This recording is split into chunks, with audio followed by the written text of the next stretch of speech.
Hello everyone, welcome to my channel brilliant minds. तो आज की इस वीडियो में हम class 9th financial market management का chapter number 6 what is expenses के एमसीक्यूज को हम सॉल्व करेंगे। चैप्टर 1 to 6 मैंने एक्सप्लेनेशन सारे चैप्टर्स की कवर कर दी है। सारे चैप्टर्स मैंने अच्छे से पढ़ा दिए एकदम ब्रीफ में।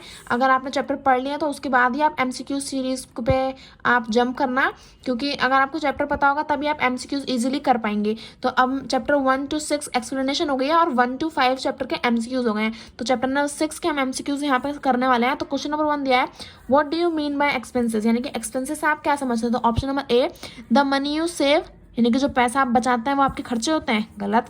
द मनी यू इन्वेस्ट, जो पैसा आप कहीं पे इन्वेस्ट करते हैं ताकि पैसा बढ़ सके, वो आपके खर्चे होते हैं, नहीं। तो सी ऑप्शन दिया है, the money you spend in needs and wants, जो आपकी ज़रूरतें हैं और जो आपकी ख्वाहिशें हैं उन पे जो आप पैसा खर्च करते हैं वो आपके एक्सपेंसेस होते हैं। तो यस, यही तो होता है हमारे एक्सपेंसेस, यही तो हमारे खर्चे होते हैं। और डी ऑप्शन है द मनी यू अर्न, तो नहीं, ये तो हमारा गलत ऑप्शन है। जो हम पैसा कमाते हैं वो हमारे खर्चे थोड़ी होते हैं। क्वेश्चन नंबर 2 दिया है, What are the two categories in which expenses are divided? तो जो वो कौन सी दो कैटेगरीज हैं जिसमें हमारे खर्चे क्या हैं, डिवाइडेड हैं। सेविंग एंड फिक्स्ड एक्सपेंसेस, नहीं। फिक्स्ड एंड वेरिएबल एक्सपेंसेस, तो यस, हमने अच्छे से पढ़ रखा है। एक तो फिक्स्ड एक्सपेंसेस होते हैं और वेरिएबल एक्सपेंसेस होते हैं। तो क्वेश्चन नंबर 3 दिया है, can we change the price of fixed price, can we change the price of fixed price means change the price of fixed expenses. यहाँ पे हमें दे रखा है, क्या हम जो हमारे फिक्स्ड एक्सपेंसेस होते हैं उनके प्राइस को हम चेंज कर सकते हैं। तो yes, maybe, both A and B और नो।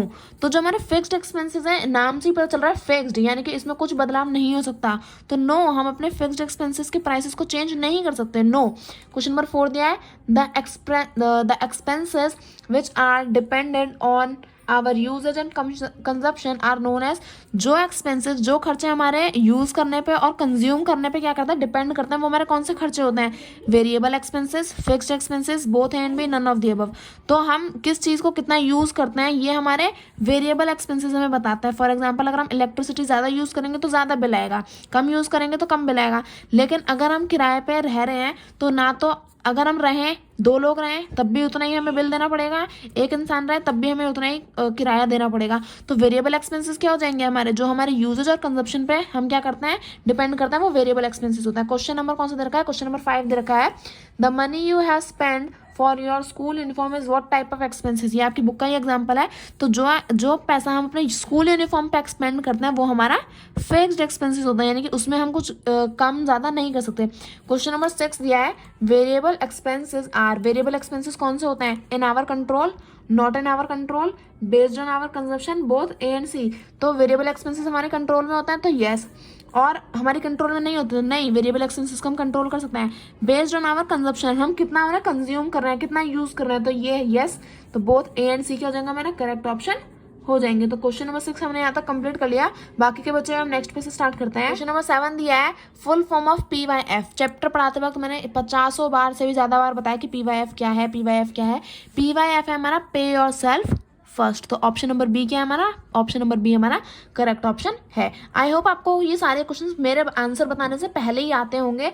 अगर मेरे बताने से पहले आता है तो बहुत अच्छी बात है, पर अगर नहीं आता तो आप चैप्टर को रिवाइज करें, मेरी वीडियोस देखें, उसके बाद आप इजीली अपने क्वेश्चन पेपर को सॉल्व कर पाएंगे। क्वेश्चन नंबर 8 दिया है, the another name of cash management. Cash management का दूसरा नाम क्या होता है, cash flow, cash manager, both and B, none of the above. तो कैश मैनेजर तो नहीं होगा ना, क्योंकि कैश मैनेजमेंट है, मैनेजर नहीं। तो बोथ एंड बी भी हमारा गलत हो गया। कैश मैनेजमेंट होता है हमारा कैश फ्लो, किस तरह से हम पैसे को यूज कर रहे हैं। तो ये हमारा ऑप्शन नंबर 1 करेक्ट हो जाएगा। क्वेश्चन नंबर 9 दिया है, what do you understand by budget. Budget से आपको क्या समझ में आता है, control on expenses, correct use of income, road map to achieve their goals, all of the above. तो बजट का मतलब है कि हम कैसे अपने खर्चों को कंट्रोल करें, यानी कि किस तरह से अपने खर्चों को यूज करना है। तो यस, ये सही है। करेक्ट यूज ऑफ इनकम, अपनी इनकम का क्या करना है, सही इस्तेमाल करना है। तो यस, ये भी सही है। और मैंने पढ़ाते वक्त ये भी बताया था कि बजट क्या है, एक रोड मैप है जो क्या हमें बताता है कि हम किस तरह से अपने गोल्स को अचीव कर सकते हैं। तो तीनों ऑप्शन करेक्ट है, तो both A and all of the above क्या हो जाएगा, करेक्ट ऑप्शन हो जाएगा। क्वेश्चन नंबर 10 दे रखा है, what we will do after paying our self first, यानी कि आवर सेल्फ यानी कि आपकी बात हो रही है, यानी कि पे योर सेल्फ फर्स्ट से मतलब what we will do after, यानी कि अपने आप को पे करने के बाद हम क्या करेंगे, मतलब उसका फायदा क्या है, save our money, become discipline saver, both A and B, none of the above. तो पे और सेल्फ फर्स्ट का मतलब क्या मतलब होता है, अपने पैसे को सेव करना, तो यस। और हम क्या बनते हैं, डिसिप्लिन सेवर बनते हैं, तो yes, both A and B क्या हो जाएगा हमारा करेक्ट ऑप्शन हो जाएगा। तो इसका ऑप्शन नंबर सी क्या हो गया, करेक्ट ऑप्शन हो गया। क्वेश्चन नंबर 11 दिया है, what does cash management means for you, यानी कि कैश मैनेजमेंट से आपकी क्या समझ में आता है, क्या समझते हैं। Handle of cash, handle of class standard, class standard यानी कि high class, low class, middle class, sorry high class, middle class, low class. तो ये कैश मैनेजमेंट से भला ये कैसे समझ में आएगा, नहीं। सेविंग आवर टाइम और कैश, कैश का तो चलो समझ में आता है, पर टाइम ये यहाँ पे गलत ऑप्शन हो गया। तो पे और सेल्फ फर्स्ट, पे और सेल्फ तो हमारा PYF है, तो कैश मैनेजमेंट कैसे हो गया।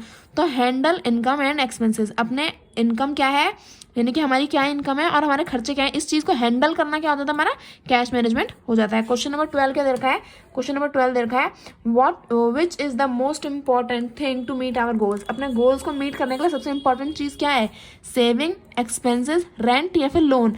तो अपने गोल्स को अचीव करने के लिए सबसे इंपॉर्टेंट चीज़ है हमारी सेविंग, अपने हम जितना पैसा हम सेव करेंगे उतना ज़्यादा चांसेस होंगे अपने एक्सपेंसेस अपने गोल्स को मीट करने के लिए। क्वेश्चन नंबर 13 दिया है, budget has 2 main parts, budget 2 main parts में डिवाइडेड है, कौन कौन से, income, saving, expenses, both A and C. तो बजट के दो फैक्टर्स होता है, कौन कौन से, सेविंग और एक्सपेंसेस, यानी कि हमें बचाना कितना है और खर्च कितना करना है।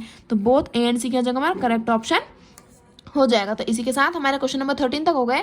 बाकी के बच्चों में हम नेक्स्ट पेज से स्टार्ट करते हैं। क्वेश्चन नंबर 14 हमें दे रखा है, इनकम माइनस डैश, पता नहीं, is known as money left. तो इनकम में से हम क्या माइनस करें कि हमारा जो मनी बचता है वो हमारे पास आ जाए। तो इनकम माइनस सेविंग, गलत। इनकम में से अगर हम सेविंग माइनस कर देंगे तो बचा हुआ पैसों को क्या कहेंगे, बचे हुए पैसों को ही तो हम सेविंग कहते हैं। तो इनकम माइनस एक्सपेंसेस, इनकम में से जब हम खर्चे माइनस कर देंगे तो क्या बचेगी, सेविंग बचेगी। तो इनकम माइनस एक्सपेंसेस, जो हमारी इनकम है उसमें से खर्चे माइनस कर देंगे तो क्या बचेगा, हमारा जो पैसा बचा वो हमारे पास आ जाएगा। इनकम माइनस इनकम, इनकम में से इनकम कैसे माइनस कर सकते हैं यार, ये तो गलत हो गया पूरी तरह। क्वेश्चन नंबर 15 दिया है, expenses are also known as, expenses को हम क्या बोलते हैं, money going out, money going in, both and B, none of the above. तो मनी गोइंग आउट क्या हमारा करेक्ट ऑप्शन है, क्यों, क्योंकि एक्सपेंसेस यानी कि खर्चे, खर्चे यानी कि पैसा बाहर जा रहा है। मनी कमिंग इन का मतलब है पैसा आना, पैसा आना यानी कि इनकम। तो बोथ एंड बी भी गलत हो गया, नन ऑफ द अबव भी गलत हो गया और मनी कमिंग इन भी गलत हो गया। PYF is a simple method to become poor, to become wealthy, to grow our income, to grow our money, both B and C. तो पुअर तो नहीं होंगे ना, अगर हम अपना पैसा बचा रहे तो हम गरीब कैसे हो सकते हैं, हम अमीर जरूर हो सकते हैं, तो यस। और अपने पैसे को बढ़ा सकते हैं, तो यस, बोथ बी एंड सी की जगह करेक्ट ऑप्शन हो जाएगा। आई होप आपको सारे क्वेश्चन अच्छे से समझ में आ रहे होंगे और खुद को भी आंसर आपको पता होगा। क्वेश्चन नंबर 17 दिया है, to use of money in a nice way and to save it for future, which method we can use। अपने मनी को सही तरीके से नाइस वे में यूज करना और उसे फ्यूचर के लिए बचा के रखना, कौन सा मेथड हमारा ज्यादा काम आएगा, PYB। ऐसी तो कोई चीज ही नहीं होती है। PYF का मतलब क्या है, PYF का मतलब है पे और सेल्फ फर्स्ट। तो पे और सेल्फ फर्स्ट से हम क्या कर रहे हैं, सेव जरूर कर रहे हैं, पर वो हमें ये नहीं बता रहा कि इन फ्यूचर हम किस मेथड से उसे यूज कर सकते हैं। यहाँ ये भी पूछा है कि in nice way and to save it for future, which यहाँ दे रखा है to use of money in a nice way and to save it for future, which method we can use. तो हमें पूछा है कि अपने पैसे को सही तरीके से यूज करना, नाइस वे में यूज करना और उसे फ्यूचर के लिए बचाना। तो हम कौन सा मेथड यूज करेंगे, थोड़ा सा ट्रिकी क्वेश्चन है, बट आप दिमाग लगाओगे तो आपको समझ में आ जाएगा। देखो यहाँ पे हमें दिया है कि सही तरीके से यूज करना, तो PYF क्या है, हमारा पैसा सेव जरूर कराता है, बट PYF हमें ये नहीं बताता कि अपने पैसे को यूज किस तरह से करना है। वो क्या बताता है, वो हमें हमारा बजट बताता है कि बजट हमें ये भी बताता है कि किस तरह से अपना पैसा सेव करना है, और बजट हमें ये भी बताता है कि किस तरह से पैसे को यूज करना है। तो जो ऑप्शन नंबर सी है वो क्या है, करेक्ट ऑप्शन है। तो इसी के साथ हमारे जितने भी MCQs इस चैप्टर से बन सकते थे मैंने सारे बनाए हैं और सारे MCQs कंप्लीट भी करे हैं। आई होप आपको वीडियो अच्छी लगी होगी। वीडियो अच्छी लगी तो प्लीज वीडियो को लाइक करें and subscribe my channel for more videos. Thank you for watching.